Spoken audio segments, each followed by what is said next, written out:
The sun beat down mercilessly on the parched earth as Jake raced across the barren landscape on his motorcycle.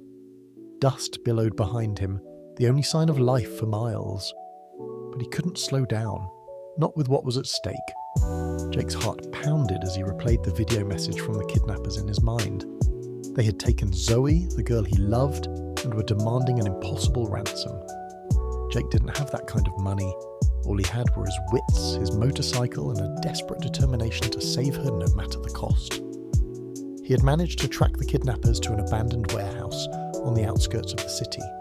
As the dilapidated structure came into view, Jake slowed his bike, killed the engine, and rolled silently to a stop behind a crumbling wall. Voices drifted from the open warehouse doors. At least 3 men, maybe more. Jake knew he'd be outnumbered and outgunned, but he had no choice. He had to save Zoe.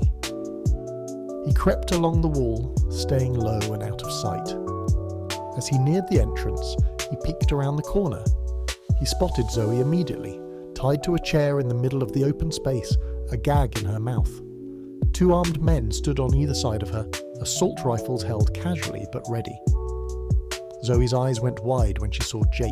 He held a finger to his lips. Surprise was his only advantage. He had to make it count. In one swift motion, Jake pivoted around the corner and sprinted straight at the kidnappers. They shouted in alarm and raised their rifles, but Jake was already diving into a roll. Bullets whizzed above him as he tumbled behind a stack of crates. The kidnappers advanced cautiously, spreading out to flank him. Jake knew he had only seconds. He reached into his jacket and pulled out a flashbang grenade, one of the few pieces of equipment he'd managed to scrounge from his military contacts. Taking a deep breath, he pulled the pin and tossed it over the crates. The kidnappers yelled as the grenade clattered to the floor in front of them. A moment later, a deafening bang and searing light filled the warehouse. Jake burst from cover, a pistol in each hand. The kidnappers staggered, disoriented and blinded. Jake didn't hesitate. He fired as he ran, aiming for kneecaps and shoulders. The kidnappers screamed and fell, their weapons clattering to the concrete. In moments, it was over. Jake kicked their guns away and rushed to Zoe. He pulled the gag from her mouth and started cutting through the ropes.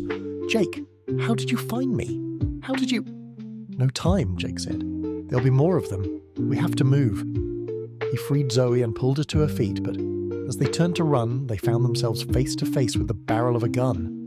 The leader of the kidnappers loomed over them, a sick grin on his face. "Thought you could just waltz in here and be the big hero, did you?" he sneered. "Thought you could ruin my score? I don't think so."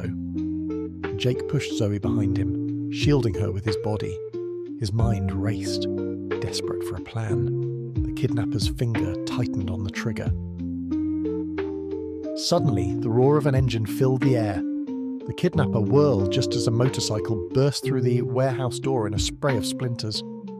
The bike skidded to a stop between Jake and the kidnapper.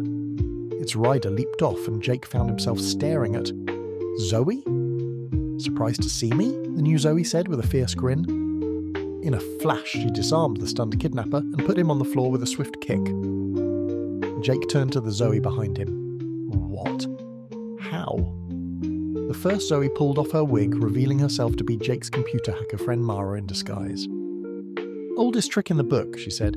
"I figured they'd be expecting you to come alone, so I impersonated Zoe to throw them off. Looks like it worked." Jake let out a shaky laugh as he turned back to the real Zoe. "I can't believe it. I thought I'd lost you." Zoe smiled and stepped close to him. "You'll never lose me, Jake. I love you." She leaned in, and they shared a passionate kiss, the danger and fear melting away in the warmth of their embrace. Mara respectfully busied herself zip-tying the kidnappers. Finally, they broke apart. Jake stroked Zoe's cheek tenderly.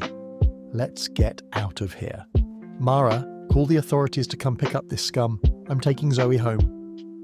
Hand in hand, Jake and Zoe walked out of the warehouse and into the sunlight. The rumble of Jake's motorcycle echoed across the barren plain as they rode off together, leaving the pain and danger behind them, ready to face whatever challenges lay ahead. Together.